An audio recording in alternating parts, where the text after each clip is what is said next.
शुभ संध्याकाळ मित्रांनो, आज आपण चाललोय एक भन्नाट ब्लॉग शूट करायला।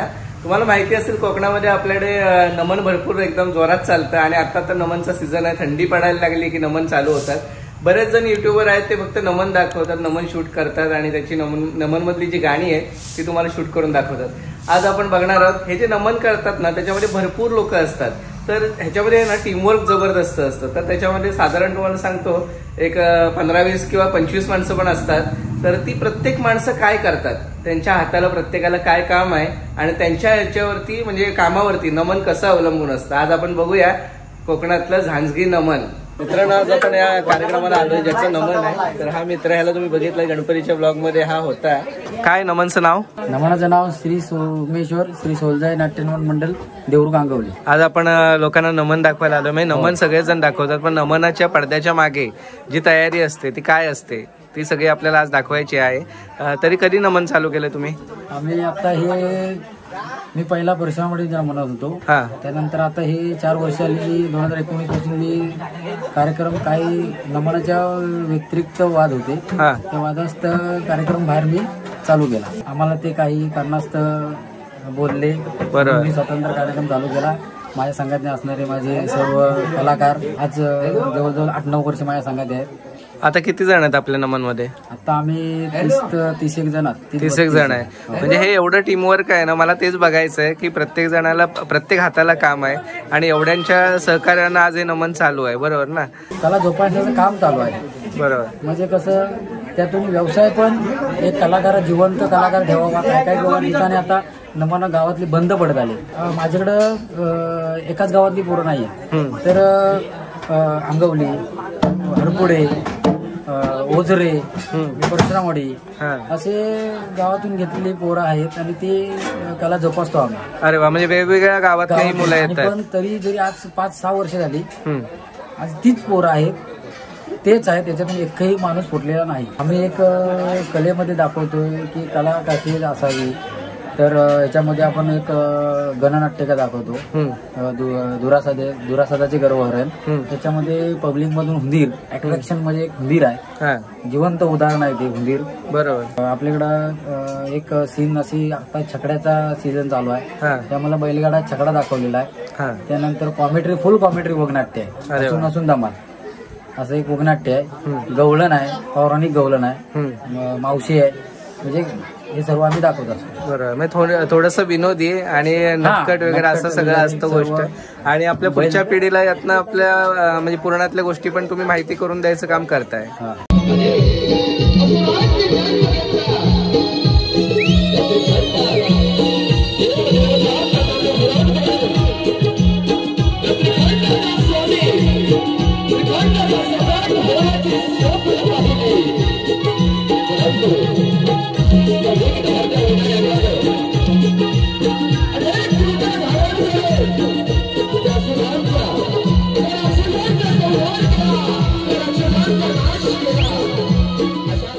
वाहे भक्तीची ही पहिल्या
हे देवा मार्लेश्वरा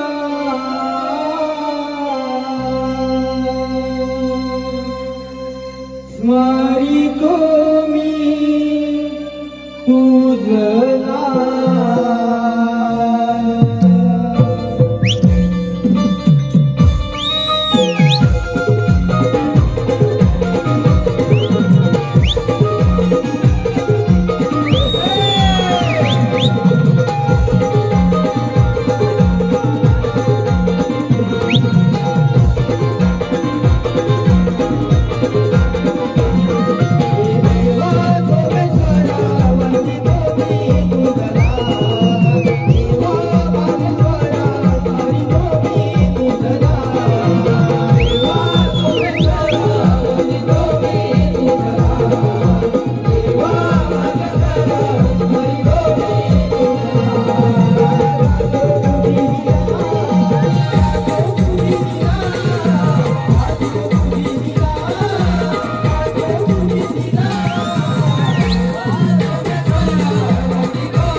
तर भगवंता मला वरदान द्या.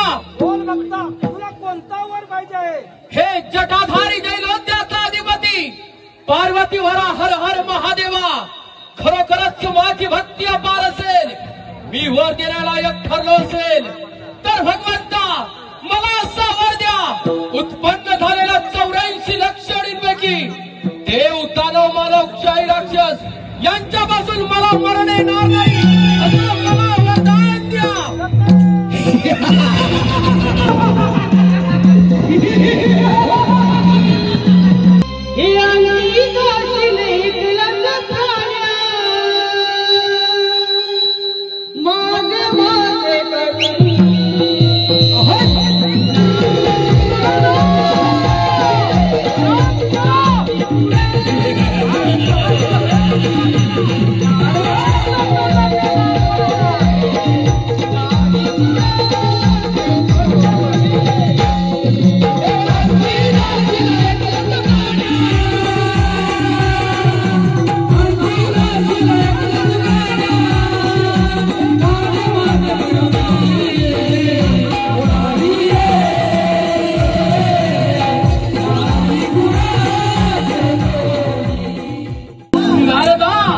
भगवान शंकराला प्रसन्न करून अमरत्वाचं वरदान प्राप्त केलंय मी.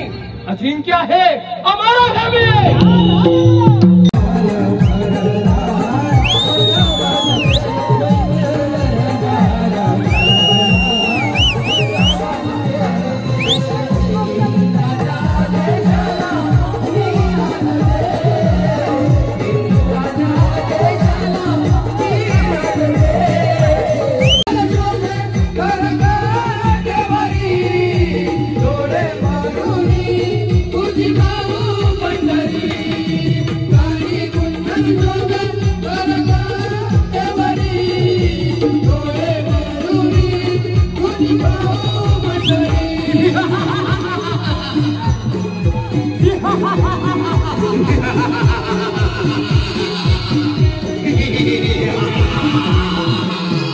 वर देता आणि त्याचे भोग आम्हा सर्व देवांना भोगावे लागतात.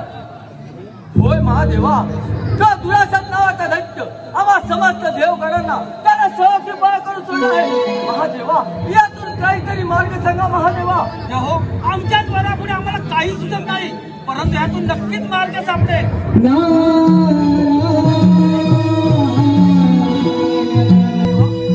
हा तर मुनिवर्यांचा आवाज आहे. यातून मार्ग ते सांगणार. होय विष्णुदेवा, यातून मार्ग मुनिवर यश सांगू शकतात.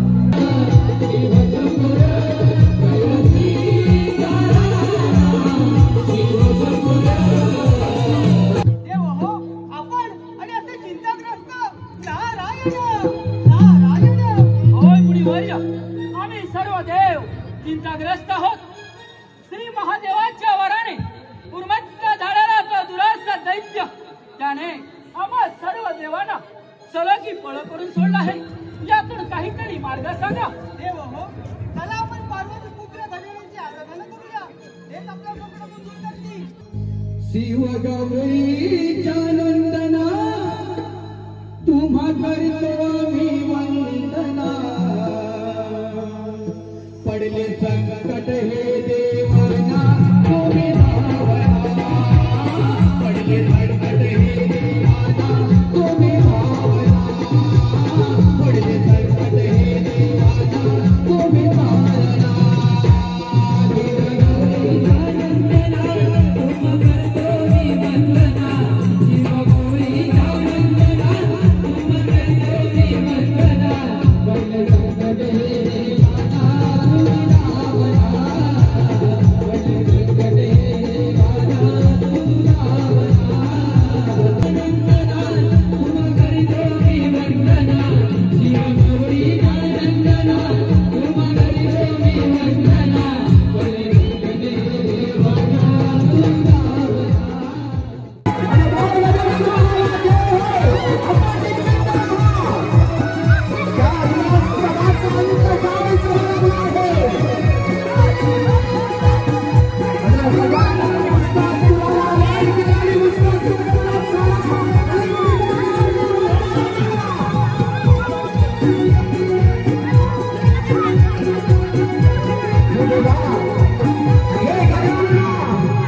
एवढा गर्व करू नकोस दुरासरा. अरे तू मला शरणी आहे दुरासरा. नाही गजानना, या त्रिभुवनाचा सम्राट आहे मी तुला शरण येणार नाही. दुरासरा तरी प्राण सज्ज हो. हे एवढी नव्हे चालव तुझी रणदेवता.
दिला मातेने पालन केले पित्याने, जन्म दिला मातेने पालन केले पित्याने, बापूरावांचं नाव घेते पत्नी या नात्याने.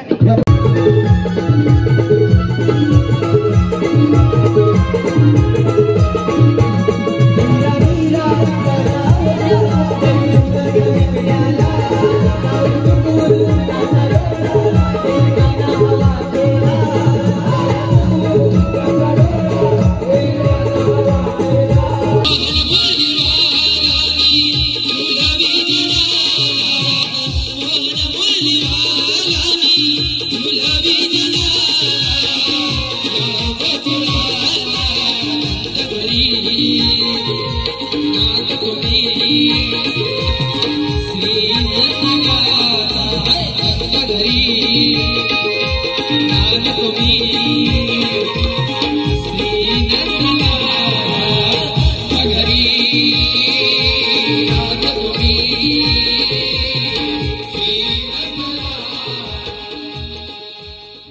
सुप्रभात मित्रांनो, रात्री थोडा उशीरच झाला तर नमनला गेलो होतो आणि खूप सुंदर नमन होतं मित्रांनो. तुम्हाला सांगतो, ही कोकणातली जी संस्कृती आहे, हे नमन लोकनाट्य जे लोकांसमोर सादर करतात आणि खूप सुंदर होतं, खूप सुंदर. एवढी मेहनत असते ना त्याच्यामध्ये. जवळपास 25 ते 30 जणांचा ग्रुप होता आणि त्यामध्ये आहे ना प्रत्येकाला काम होतं. म्हणजे जो माणूस केतन आहे ना, तू आता बघितलंच आहेस, आपण बघतोय कायम. जो नारद मुनी बनतायत ते गाणं पण म्हणतायत, त्याच्यानंतर राक्षसी आवाज काढणं वगैरे. कुठे आता समजा वारा आलाय, वादळ दाखवायचंय, तर वाऱ्याचा आवाज काढतायत, आहे की नाही. म्हणजे अशा बऱ्याच गोष्टी आहेत आणि ही सगळी लोक आहेत ना एकदम मल्टी टॅलेंटेड. म्हणजे बघा, आता तुम्ही मोठे मोठे शो बघत असतात तर प्रत्येकाला जबाबदारी दिलेली असते. म्हणजे तू हाच ॲक्ट करायचा, मी हा ॲक्ट करायचा, साऊंडवाला वेगळा असतो, लाईटवाला वेगळा असतो. पण नमनमध्ये असं काही नसतं. जवळपास एक माणूस त्या नमनमधल्या 4-4, 5-5 भूमिका निभावतो. म्हणजे रात्री सुमारे 10 वाजता सुरू होणार आहे हे नमन. सकाळी म्हणजे पहाटे 4 वाजेपर्यंत वगैरे, 5 वाजेपर्यंत, काही ठिकाणी 6-6 वाजेपर्यंत चालतं. तर आम्ही लवकर आलो होतो त्यामुळे पुढचं शूट नाही करता आलं आणि आपल्याला पूर्ण नमन दाखवायचंच नव्हतं खरं म्हणजे. पुन्हा कधीतरी आपण ते दाखवूच. पण आपल्याला नमन पडद्यामागची जी सगळी कलाकारी आहे त्यांची धडपड आहे. लोकांना, तुम्हाला सगळ्यांना आपल्याला संस्कृती समजावून दाखवण्याची कोकणातली, किंवा देवदेवतांचे काही जे जुन्या काळातल्या पुराणातल्या ज्या गोष्टी आहेत त्या लोकांना समजावण्याच्या ज्या गोष्टी आहेत त्या नमनच्या माध्यमातून होतात आणि ते फार सुंदररित्या पार पाडतात. आणि खरोखर खूप मेहनत आहे मित्रांनो, खूप मेहनत आहे. एक छोटासा प्रयत्न होता हे तुमच्यापर्यंत पोहोचवण्याचा. तर कोकणातल्या नमनला खूप सपोर्ट करा. तुमच्या इकडे जर कुठे नमन असेल तर बघा. त्या कलाकारांना काय फार अपेक्षा नसते. खरंच सांगायचं तर त्यांना ते मानधन जे मिळतं ना ते सुद्धा पुरेसं नसतं. एवढी धडपड आहे. प्रत्येकजण आपलं काम सांभाळून, प्रत्येकजण नोकरीवाला असतो, कोण दुकानदार असतो, कोण गॅरेजवाला असतो. तर हे लोक आपलं काम सांभाळून ही भूमिका पार पाडतात आणि तुमच्यापर्यंत नवीन पिढीसमोर एक चांगलं उदाहरण ठेवतात. आपल्या संस्कृतीचं, आपली कला जतन करतात. तर एक लाईक नमनसाठी नक्की बनतो. जे नमनप्रेमी आहेत नक्की कमेंट करा. तर अशाच ब्लॉगसाठी फॉलो करा आपल्या यूट्यूब चॅनलला. जे नवीन सबस्क्रायबर आहेत त्यांनी चॅनलला सबस्क्राईब करायला अजिबात विसरू नका. व्हिडिओ आवडल्यास लाईक करा, मित्रांमध्ये शेअर करा. पुन्हा एकदा एका नवीन ब्लॉगमध्ये भेटू. तोपर्यंत बाय बाय.